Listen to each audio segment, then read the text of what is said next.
علیک یا رسول اللہ وعلیہ علیہ وصحبہ یا حبیب اللہ۔ ہمارے دوست ہیں اور ظاہری سی بات ہے کہ جو اس فیلڈ کے ساتھ ہوتا ہے ہر قسم کے دوست ہوتے ہیں، مذہبی، سیاسی، کچھ لوگوں کا مذہبی کچھ مختلف تنظیمات ہیں ان کے ساتھ تعلق ہوتا ہے، کچھ سیاسی ہوتی ہیں ان کے ساتھ تعلق ہوتا ہے۔ میرا ایک دوست مجھے کہنے لگا، جب آپ لوگ اچھی طرح جانتے ہیں کہ یہ جو حکومت ہے جو ہمارے اوپر اس وقت مسلط ہے، پی ٹی آئی کی حکومت، تو ظاہری سی بات ہے آپ لوگ اچھی طرح جانتے ہیں کہ اس حکومت کے اندر عام آدمی کا جینا بالکل دو بار ہو چکا ہے، ان کی زندگی مخدوش ہو چکی ہے، ان کی زندگی مہنگائی کی وجہ سے گمبھیر ہو چکی ہے، ہر شخص نان شبینے کا محتاج ہو چکا ہے۔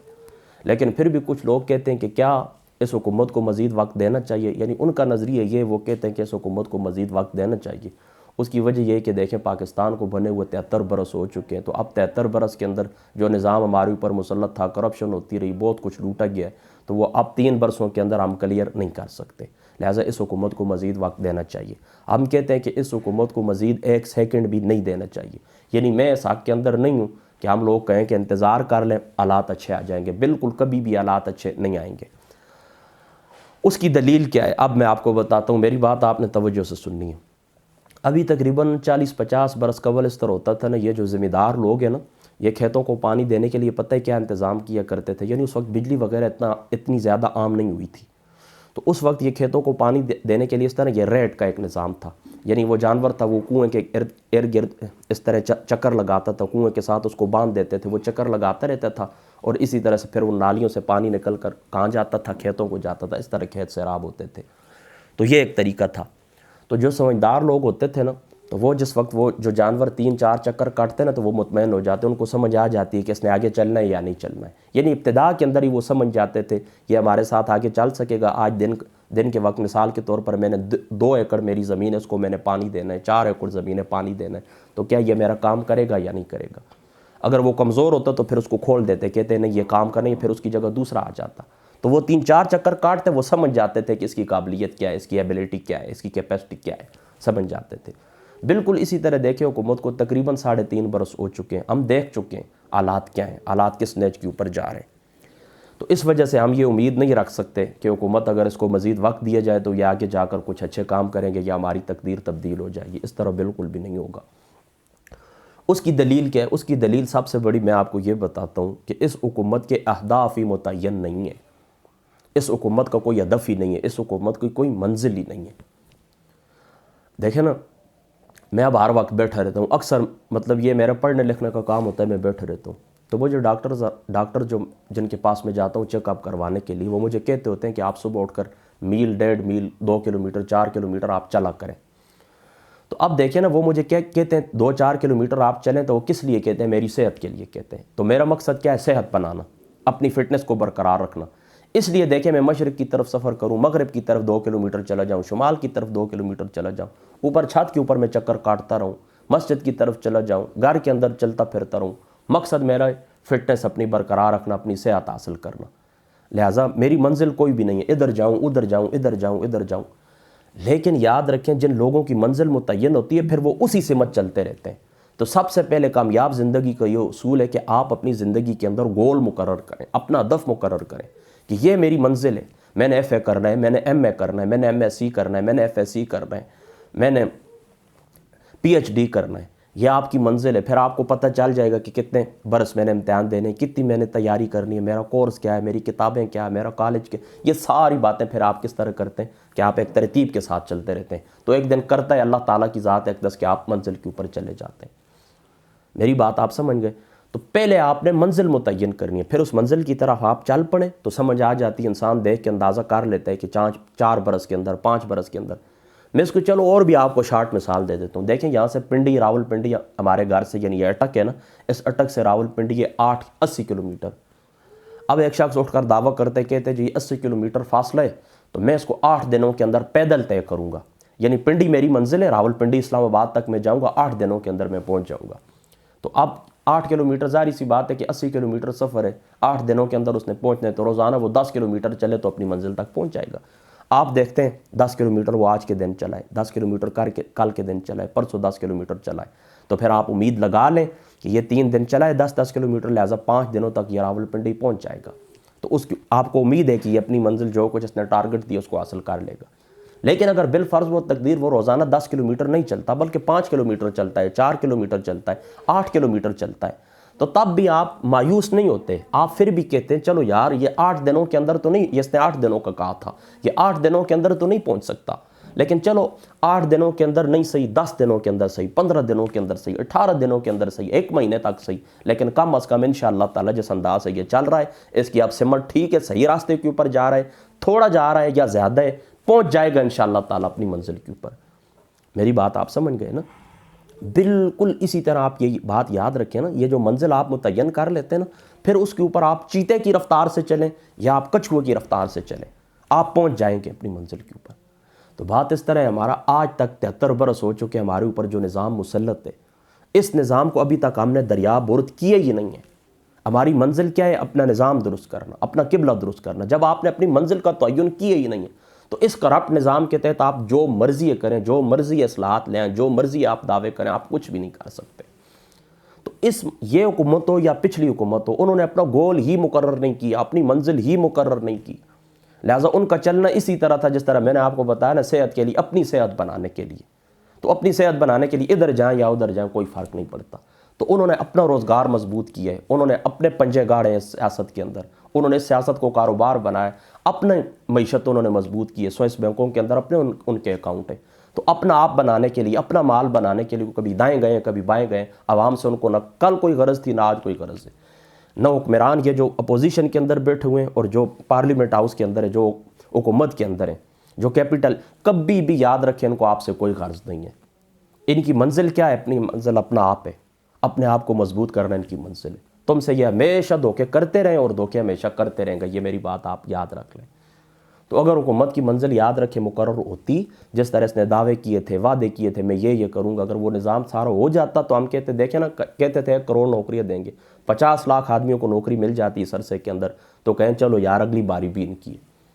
لیکن معاملہ اس کے الٹ ہو چکا ہے۔ آپ لوگ اچھی طرح جانتے ہیں کہ ہر آدمی مسلسل نیچے کی طرف، یعنی معیار زندگی، اس کا سٹینڈرڈ آف لائف دن بدن نیچے کی طرف ہی آتا جا رہا ہے۔ لہٰذا اس سے اچھائی کی کوئی امید نہیں۔ ہم پہلے بھی کہتے تھے، ہم آج بھی کہتے ہیں، یہ ہمارے اوپر جو سسٹم ہے، دیکھیں نا 1947 سے پہلے بلا واسطہ انگریز آپ کے اوپر مسلط تھے،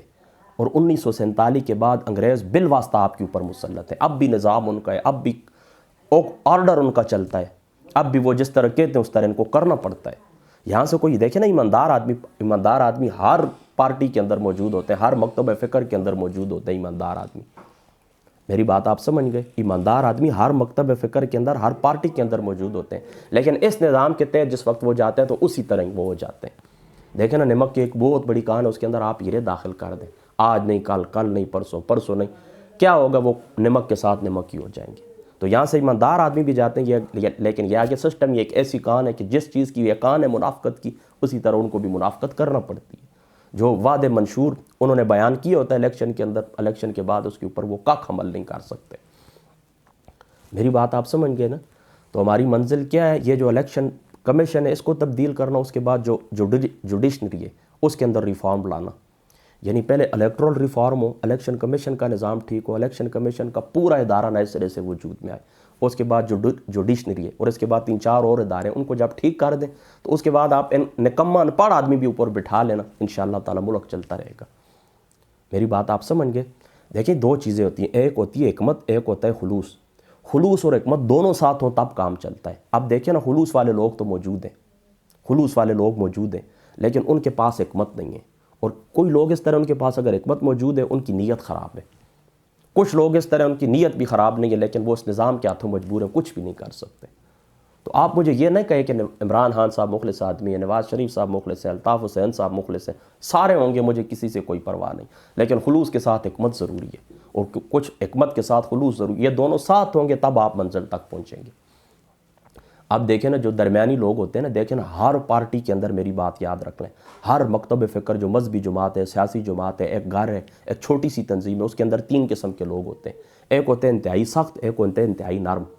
یہ دونوں کسی کام کے نہیں ہوتے۔ جو انتہائی نرم ہوتے ہیں وہ ہر بات پر جی کرتے رہتے ہیں، اور جو انتہائی سخت ہوتے ہیں وہ ہر بات کے اوپر ایکشن لے لیتے ہیں، اور جو درمیانے لوگ پتہ ہوتے ہیں نا، وہ کیا کرتے ہیں؟ وہ حق کو حق کہتے ہیں، باطل کو باطل کہتے ہیں، سچی بات کے آگے سر جھکا لیتے ہیں لیکن جھوٹ کے سامنے ڈٹ کے کھڑے ہو جاتے ہیں، اور ایسے لوگ ہر پارٹی کے اندر ہوتے ہیں، میں آپ کو بتاتا ہوں، اگرچہ وہ کیا کہتے ہیں کہ آٹے میں نمک کے برابر ہوتے ہیں، لیکن ہوتے ہیں صحیح ہیں۔ اب ان لوگوں سے جو درمیانے لوگ ہیں نا پارٹی کے، پی ٹی آئی کے، ان کو میں بتاتا ہوں، تم مجھے ایمانداری سے قرآن پاک کے اوپر ہاتھ رکھ کے بتاؤ، آج تک اس حکومت نے کوئی ایک ادارہ بھی ایسا ہے جس کا اس نے قبلہ درست کر دی ہو، اس کو آزاد کر دیو کیپٹل سے، یعنی یہ بالکل کسی سے اثر انداز نہ ہو، آزادی کے ساتھ اپنا کام کرے، کوئی ایک ادارہ مجھے بتا دیں، عدلیہ سمیت کوئی ایک ادارہ مجھے بتائیں۔ دیکھیں نا، عدلیہ کے فیصلے بھی ہم نے دیکھیں کہ ان کے اوپر حکومت کس طرح اثر انداز ہوتی ہے، حکومت ان کے اوپر کس طرح اثر انداز ہوتی ہے عدلیہ کے فیصلوں کے اوپر۔ تو یہ بات بالکل جھوٹ ہے کہ وہ کہتے ہیں کہ عدلیہ آزاد ہے، اپنی مرضی سے فیصلے کرتی ہے، ہم کیا کہتے ہیں کہ عدلیہ کے سامنے اپنے سر جھکائیں گے، بالکل ایسی بات نہیں۔ کوئی ایک ادارہ بھی اس حکومت نے آزاد کیا ہے مجھے آپ بتا دیں، ایک ادارے کی اس نے سمت درست کی ہے مجھے بتا دیں۔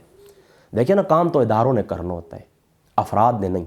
افراد کی پہچان جو ہوتی ہے اداروں سے ہوتی ہے، پہلے ادارے درست ہوتے ہیں، ادارے اچھا کام کرتے ہیں۔ دیکھیں نا، باقی جو یورپین ممالک ہیں، آپ ان کی مثالیں مجھے دیتے ہیں، مجھے بتائیں، ایمانداری سے بتائیں، وہاں کیا ادارے مضبوط ہیں، جو بھی آتا ہے اداروں کو مضبوط کرتا ہے۔ یہاں پر اس طرح اگر کوئی منصوبہ میں شروع کر کے گیا ہوں، پیچھے آنے والا سب سے پہلے اس کو ختم کرے گا۔ یہ نہیں کہتے کہ اس کو آگے ایمانداری سے آگے بڑھائیں، نہیں، میرا نام ہونا چاہیے، اس کا نام کیوں بولے؟ تو وہاں پر لوگ اپنے ملک کا سوچتے ہیں، یہاں پر اپنی ذات کا سوچا جاتا ہے۔ تو میں آپ کو پہلے بھی بتا چکا ہوں کہ 1947 سے پہلے انگریز بلا واسطہ آپ کے اوپر مسلط تھا۔ وہ کیا کرتے تھے؟ حکومت کرتے تھے، یہاں سے جو کچھ اکٹھا کرتے تھے جا کر برطانوی خزانے کے اندر داخل کر دیتے تھے، ان کے اپنے بینکوں کے اندر جا کر رکھ دیتے تھے۔ آج مجھے بتائیں، ہمارے پارلیمنٹیرین جو سیاستدان ہیں، کیا ان کے سوئس بینکوں کے اندر اکاؤنٹ ہے یا نہیں؟ تو یہاں سے ہی لے کر جاتے ہیں نا، آپ کا خون پسینہ نہیں ہے نا، لے کر جاتے ہیں، یا پہلے وہ خود لے کر اب یہ ان تک خود پہنچا آتے ہیں۔ تو میری بات درست ہے نا کہ پہلے وہ تھے، اب ان کے ایجنٹ ہیں ہمارے اوپر۔ تو یہ 73 سال گزر چکے ہیں، آپ کہتے ہیں حکومت کے 3.5 سال ان کو باقی وقت دینا چاہیے، آپ ان کو 2 سال، آپ کہتے ہیں، میں کہتا ہوں 200 سال آپ ان کو دے دیں، لیکن کبھی بھی یاد رکھیں ایک کخ تبدیلی بھی نہیں آئے گی، یہ میری بات یاد رکھ لیں۔ لہٰذا یہ عوام کے اندر سے ہی لوگ، ایماندار لوگ اٹھیں گے، لوگ ان کی قیادت کے اندر اکٹھے ہوں گے۔ موجودہ سب انقلابیوں کو ہم نے دیکھ لیا جو کہتے ہیں ہم انقلاب لائیں گے، جو کہتے ہیں ہم، کبھی بھی یاد رکھیں سکون کے ساتھ پلیٹ پہ انقلاب رکھ کے آپ کو کوئی نہیں دیتا۔ صاحب کا ماضی کے اندر جتنے بھی انقلاب آئے ہیں نا، تو وہ سرخ انقلاب تھے، گرین ریولوشن، سفید انقلاب نہیں تھا، سبز انقلاب نہیں تھا، بلڈ ریولوشن، سرخ انقلاب، اس کے اندر قربانیاں دینی پڑتی ہیں۔ تو عوام سے لوگ اٹھیں گے، ان کی قیادت کے اندر لوگ اکٹھے ہوں گے، شہادتیں دیں گے، قربانیاں دیں گے، اس نظام کو چیلنج کریں گے، انقلاب آئے گا، نظام درست ہوگا، پھر انشاءاللہ دن بدن ہمارا ملک پاکستان ترقی کرے گا۔ اور دوسری بات، میری یہ بات یاد رکھ لیں، میرا کسی کے اوپر بھی کوئی طنز نہیں ہے، کسی کے اوپر کوئی تان نہیں ہے، کسی پارٹی کے ساتھ کوئی مخالفت نہیں ہے، اس بات کو آپ دل سے نکال دیں۔ میں پہلے دن سے ہی کہتا ہوں کہ ہماری جتنی بھی محرومیاں ہیں، جتنی بھی پریشانیاں ہیں، اس کی وجہ یہ نظام ہے، جتنی بھی قتل و غارت ہوتی ہے اس کی وجہ یہ نظام ہے، جتنی مہنگائی ہے، جتنی پریشانی ہے، اس کی وجہ یہ نظام ہے۔ لہٰذا اس نظام کو تبدیل کریں، اس نظام کو تبدیل کرنے کی بات کریں، لوگوں کے اندر شعور پیدا کریں، اپنے گھر کے اندر پہلے اپنے گھر والوں کو بتائیں، اپنے گھر والوں کو پہلے بنیاد اپنی بتائیں کہ ہم کون ہیں، ہمارا مقصد کیا ہے، ہمارا یہ ملک کس طرح حاصل کیا گیا تھا، اب اس کو بچانے کے لیے ہمیں کیا قربانیاں دینی ہوگی۔ میرے سمیت دیکھیں نا، کتنے ہی محب وطن لوگ ہیں، ہم بھی اپنے ملک پاکستان سے الحمدللہ محبت رکھتے ہیں، آپ لوگ بھی رکھتے ہیں، آپ کی مجھ سے زیادہ ہوگی، لیکن آپ ایمانداری سے بتائیں، میں بھی آپ کو ایمانداری سے بتاتا ہوں۔ ابھی دیکھیں نا، وقت ہوا ہے تقریباً 5، نظر مجھے نہیں آ رہا، لیکن تقریباً 5:05 ہو چکے، یہ وقت ہے مغرب کا، یعنی 5-7 منٹ بعد انشاءاللہ تعالی مغرب کی اذانیں شروع ہونے والی۔ ابھی اس وقت مجھے کوئی کہے نا کہ آپ کو ویزا ملتا ہے جی، کسی بھی یورپین ممالک کا نام بھی چھوڑ دیں، چلو میں کسی کا نام، یورپین کسی بھی ملک کا، یا اس طرح امریکہ کا یا آسٹریلیا کا آپ کو ویزا ملتا ہے، تو میں نے کیا کرنا ہے، میری کوشش یہ ہوگی کہ میں مغرب کی نماز وہاں جا کے پڑھوں۔ اتنا جلدی لوگ ملک چھوڑنے کے لیے تیار ہیں۔ تو آپ خود اندازہ کریں، جس مٹی کے اندر ہم پیدا ہوئے ہیں، جہاں پر ہمارے آباء و اجداد کی قبریں، جہاں کے گلی کوچوں کے اندر ہمارا بچپن گزرا ہے، کیوں ہم اس دیار کو چھوڑنا چاہتے ہیں؟ اس دیار کو کیوں چھوڑنا چاہتا ہے؟ ہر کچھ تو محرومیاں ہیں، کچھ تو ہمارے دل کے اندر حسرتیں باقی رہ گئی ہیں۔ تو جن لوگوں کے لیے یہ عیاشیوں کا اڈا بنا ہوا ہے، اربوں روپے دن کے وقت ان کو آتے ہیں، ایک دن کے اربوں روپے وہ کماتے ہیں، ان کو کیا ضرورت ہے؟ وہ تو کہیں گے یہ وطن ہمارا ہے، ہم خوش ہیں اس کے اندر، ہمیں کیا ہے؟ لیکن یہ ہر شخص اپنا ملک چھوڑنا چاہتا ہے، اسی لیے چھوڑنا چاہتا ہے کہ عام آدمی کا یہاں پر جینا محال ہو چکا ہے۔ لہٰذا میری بات آپ کان کھول کے سن لیں، اتمام حجت کے لیے میں آپ کو بات کہتا ہوں کہ کل اللہ تعالیٰ کی بارگاہ کے اندر جس طرح یہ حکمران گناہ گار ہوں گے، اللہ تعالیٰ کی بارگاہ کے اندر جواب دہ ہوں گے۔ تم لوگ جو جان بوجھ کر تمہیں پتہ چل بھی چکا ہے کہ یہ نظام باطل ہے، یہ باطل کو تقویت دینے والا ہے، یہ شرابی کبابی لوگ ہیں، آزاد خیال لوگ ہیں، یہ بالکل ایتھیسٹ ہیں، یعنی ایک قسم کے بس چلو چھوڑ ہی دیں، مذہبی معاملات کو چھوڑ ہی دیں، کہ ان کو کسی قسم کی کوئی پرواہ نہیں، اس کے باوجود آپ لوگ ان کا ساتھ دیتے ہیں، تو اللہ تعالیٰ کی بارگاہ کے اندر جواب دینے کے لیے تیار ہو جائیں۔ بس اللہ تعالیٰ